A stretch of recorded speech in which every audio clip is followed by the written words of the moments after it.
Today we are talking about childlike faith that contends for the blessing. So having the childlike faith, this is what Jesus says about it. Truly I say to you, unless you turn and become like little children, you will never enter the kingdom of heaven. Whoever humbles himself like this child is the greatest in the kingdom of heaven. And that's Matthew 18:2. So what do we know about children? Children are not worrying about rent. They're not worrying about their next meal. They don't question their worthiness of love. It doesn't matter how bad they were that day. Like they could be like writing on the walls and screaming and running around, whatever, like being crazy maniacs. The end of the day, they're like, Mommy and Daddy, read me a story. And they're cuddling up with you on the couch. So they are completely expecting love from their father and their mother, their parents, regardless of good behavior. They come to their parents with their needs and all of their desires, like I want candy, I want ice cream, can I have this toy? I need food, I'm hungry, I need a blanket. They do not hesitate to share all of their needs with their parents, and they fully expect their needs to be met. And lastly, they expect love and good gifts back. So they come like Christmas with expectancy. Daddy, what did you bring me from the store? I'm excited for Christmas and these presents. There's that wonder and that childlikeness that God wants us to have when we come to him and when we are in a relationship with him. It's just that expectant, like we're not up all night worrying, thinking we have to figure something out. We're like, Mom and Dad's got this, and in this case, our Father in heaven has got me. He's my Father. He has good gifts for me. He's a good Father. Like, God says, like how much more if like your earthly father is going to give you gifts, who is evil, like how much more am I, your heavenly Father, going to give you gifts? So that is the childlike faith that God wants us to have when we come to him. And so if we're going to talk about that, we're going to come back to that. But another kind of faith that we need to have is another example of expectancy is like this contending faith.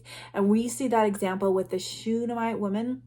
The story is in 2 Kings 4:18 through 37. So this is when this woman has actually made a house for Elisha, even though he didn't ask for it. She made a place for him to stay when he comes into town. So he asked her, what do you want me to do for you?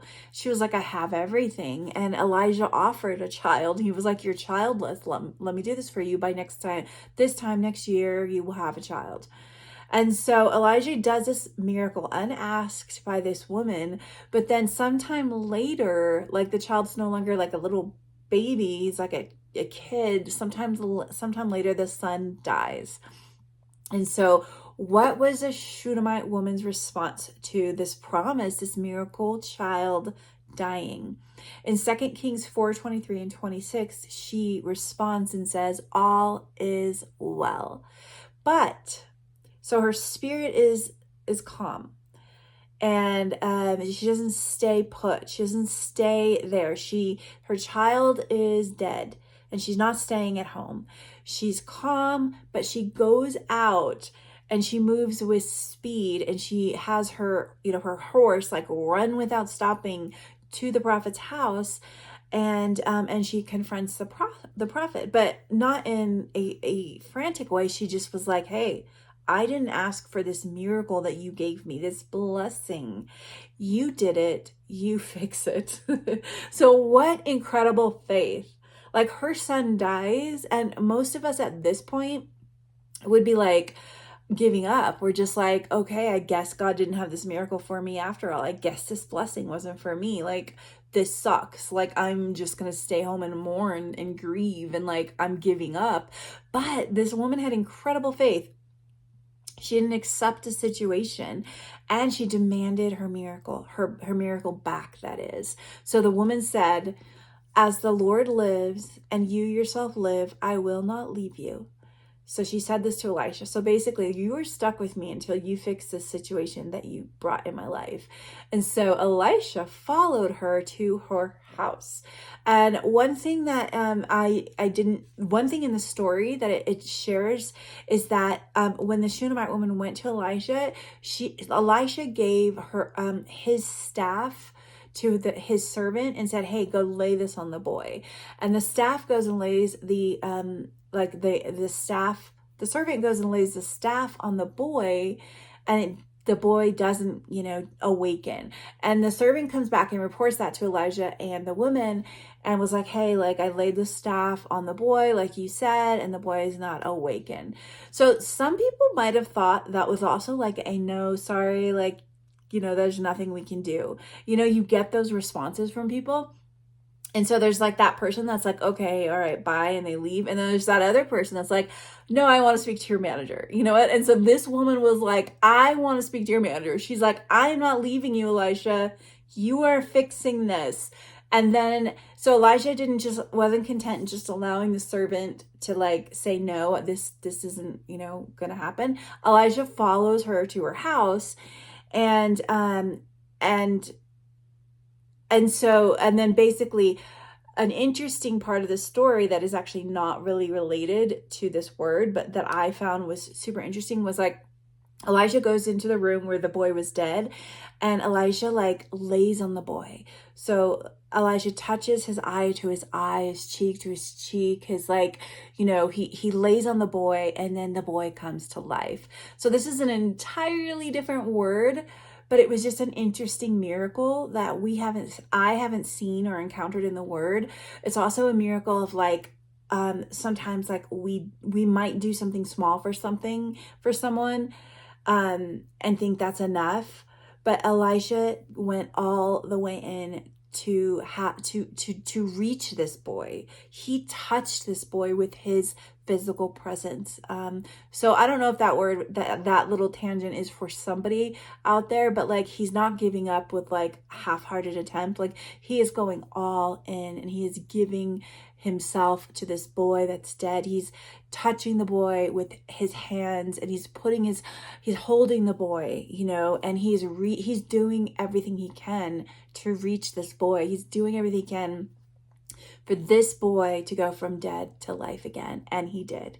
The boy rose, and the widow had her son back. Not the widow, that was another Elijah story. But no, the Shunammite woman had her son back, had her miracle back.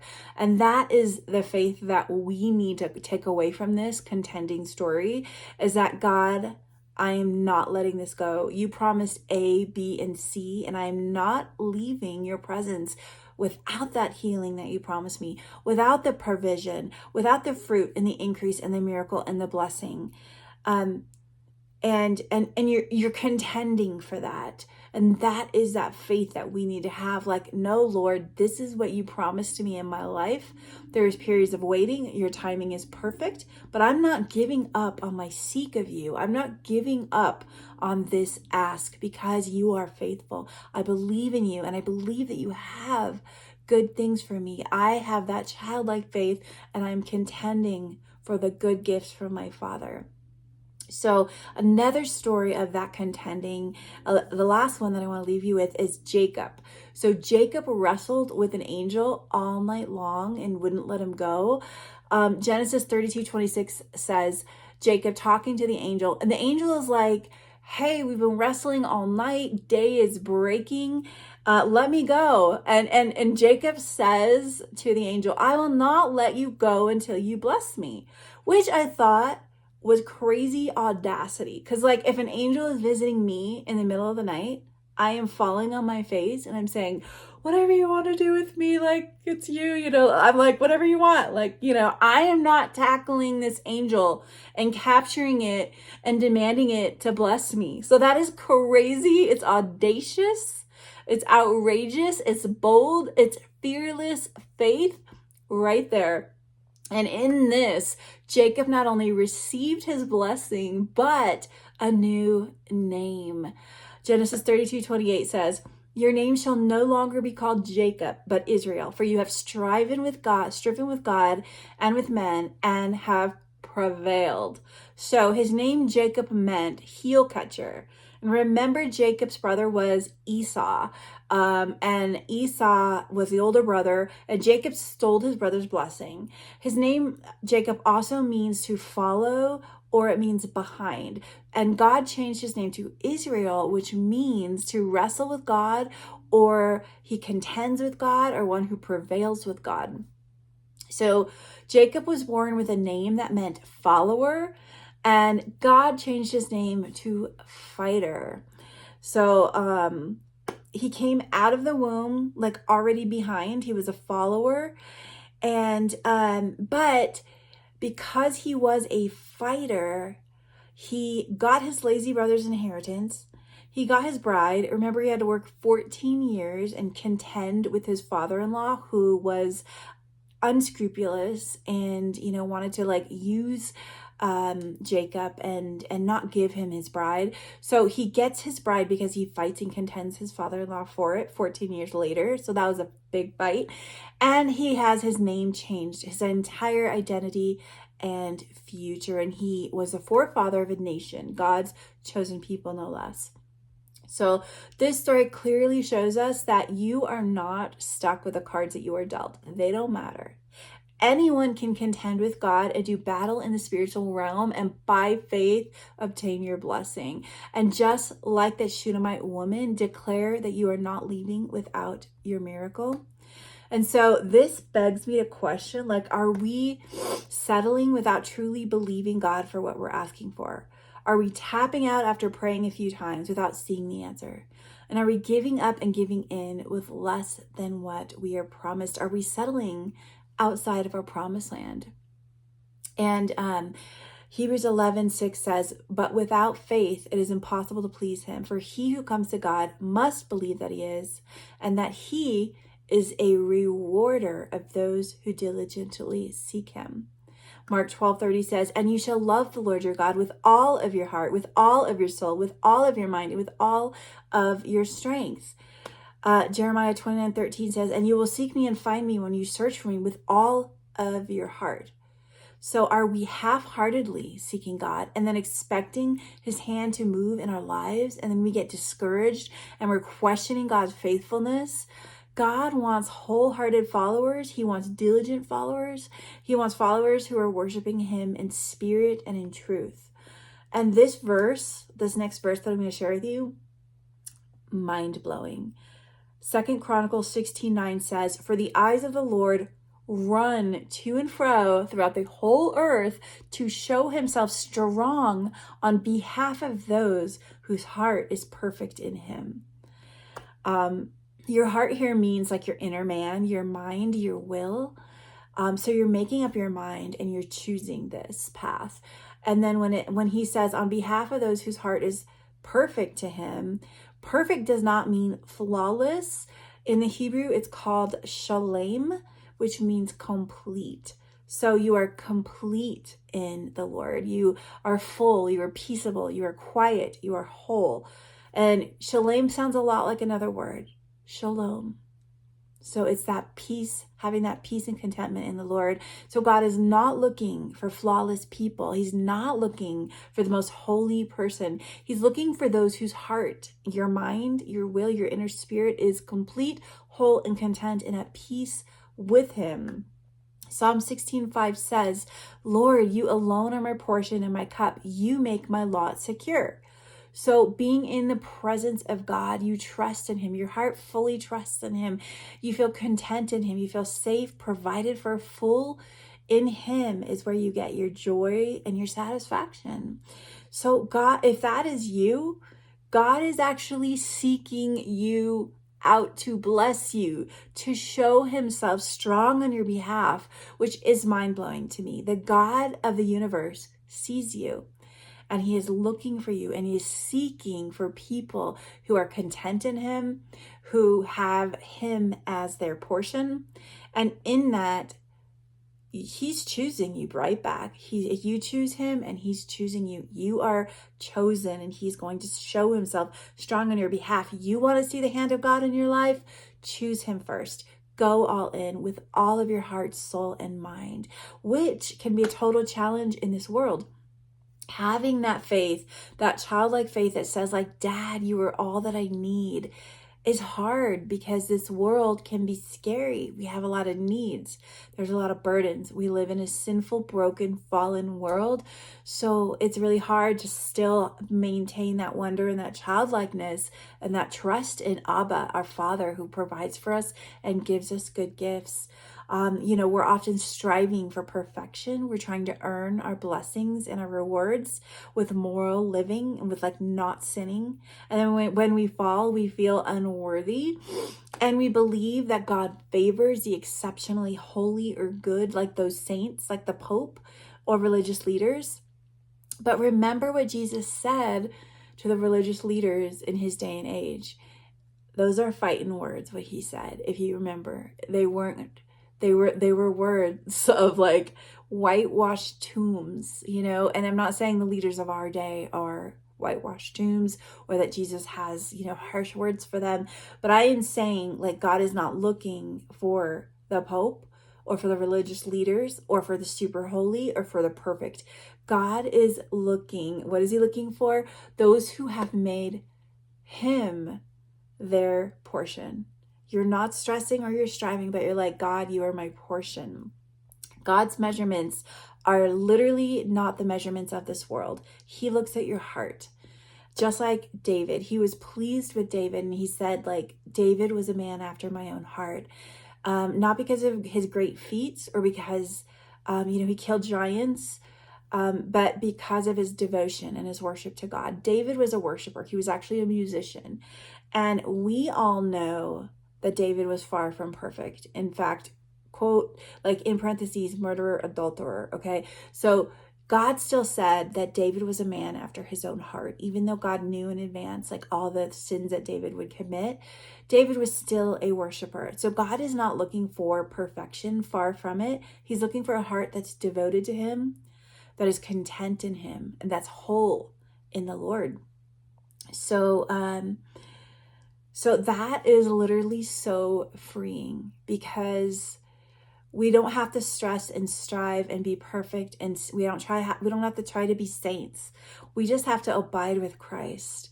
And in that, like, God is looking to bless you when you make him your portion, and he's pleased with you. He's pleased with that faith. He's proud of you. So, and this is all what you want to keep in mind when the temptation to stress and strive comes, because it will. When the hardships come, when you don't know, when things look bleak, when the future is dark, we don't know how we're going to get that provision. We want to stay up all night stressing, striving, and Googling. But this is the time that instead you come to God with your needs like a little child would, and your Father, your Abba, has got you. So God sees you and he loves you, and that's the faith that he wants you to have, that childlike faith, but also that fierce faith that is going to contend for the promises, because he wants all of your heart. He wants all of your seek, all of your soul, all of your mind. He rewards those who diligently seek him. God is looking for those who are making him their portion. So as you do that, as you have that fierce faith that contends for the promise, but with that childlikeness, readiness, like that's the heart that God is going to bless and show himself strong on. So allow your heart, mind, and soul to be complete in him, and surrender all your cares, your burdens, your needs, your worries, and your desires at the foot of the cross, and then leave them there. Don't take them back. Your motto should be God's way or the highway. Your hands should be held out to God, looking to him expectantly, because you know he loves you. He delights in you. He sees you. He favors you. You know it's all going to be okay. It's all good, even if you can't see it right now, because he will turn it around for you. And you just believe him for that. You have that childlike faith that is excited on Christmas morning for all the good gifts your Father's going to give you. And you also know that sometimes those gifts do not feel good or look good in the moment, because God is using like the hard things sometimes for his purposes that are going to actually end up being the really, really good things. Just like when Jesus died on the cross, it didn't look really good, but it was the best gift to mankind. that we would ever have. Salvation. So just to catch up here. Okay, so trusting. So basically, that God is going to do it, and you're not going to leave his presence until you see the promise, and you are trusting in his perfect timing, but also not wanting to be one to half-heartedly show up with a God who wants your whole heart, mind, and soul. The words from the movie Jerry Maguire came to mind. You complete me. So that should be your heart towards God and God only. So you're content and complete in him, but you are always contending for more, because that is how God actually created you: to subdue, to conquer, to take territory, to increase, and to rule. Genesis 1:28 says, God blessed them, and God said to them, be fruitful, increase and increase in number.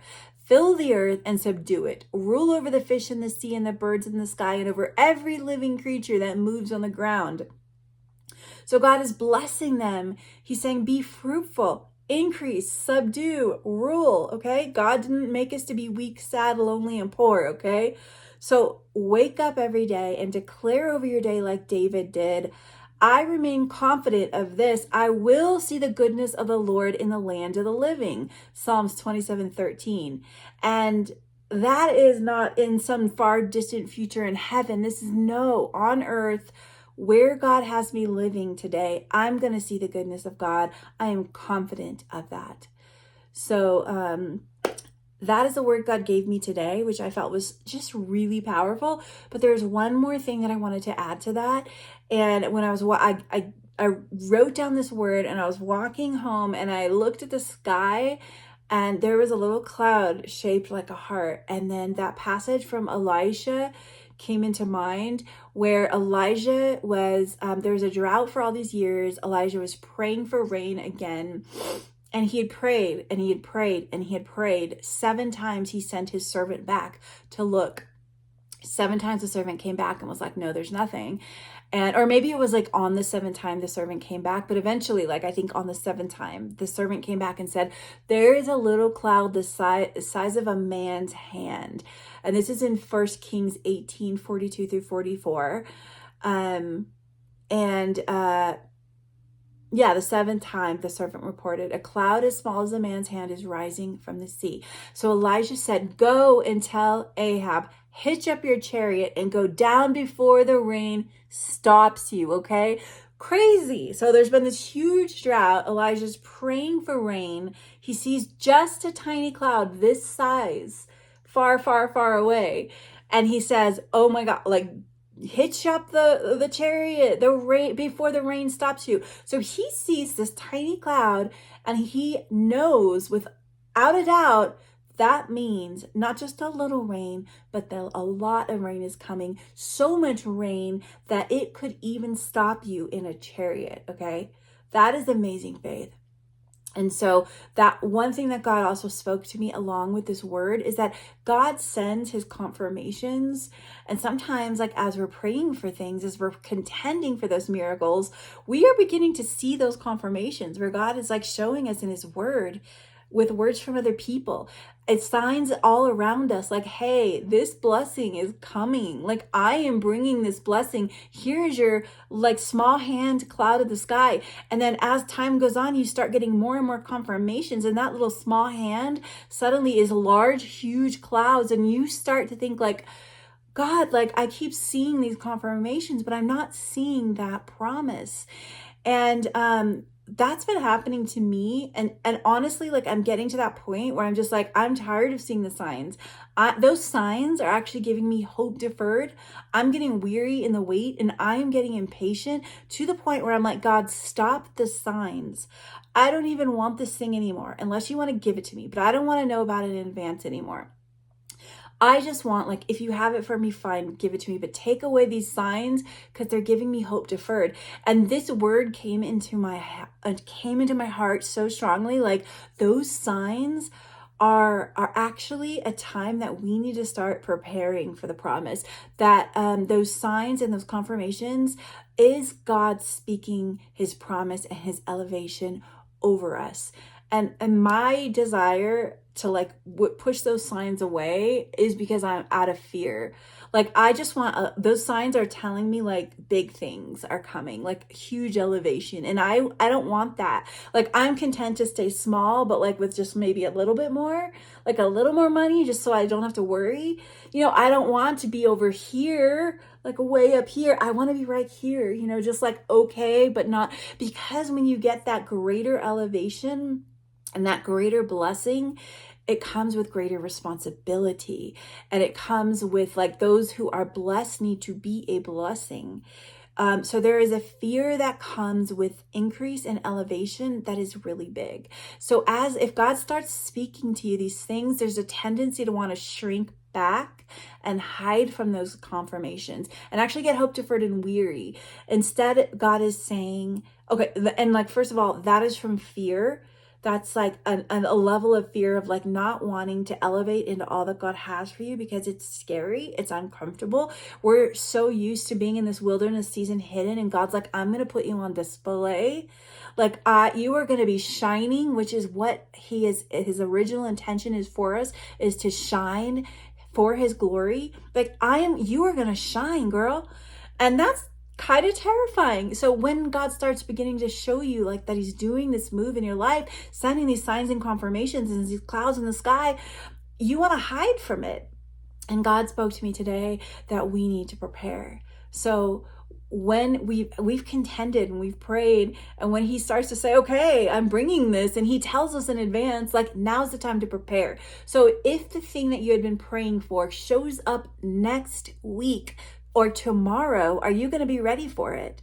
Do you have the clothes to wear? Do you have the knowledge that you need? Do you have that confidence? Do you have, are you packed up? Like, what is your actual situation? Like, are you ready for the thing that you are praying for? And if not, you need to get ready, like now, and start preparing for what the promise is. And you don't want to show up and be not ready. You don't want to not have your oil, You want to be like confident, looking good, feeling good. Like Esther prepared for a year before she saw the king.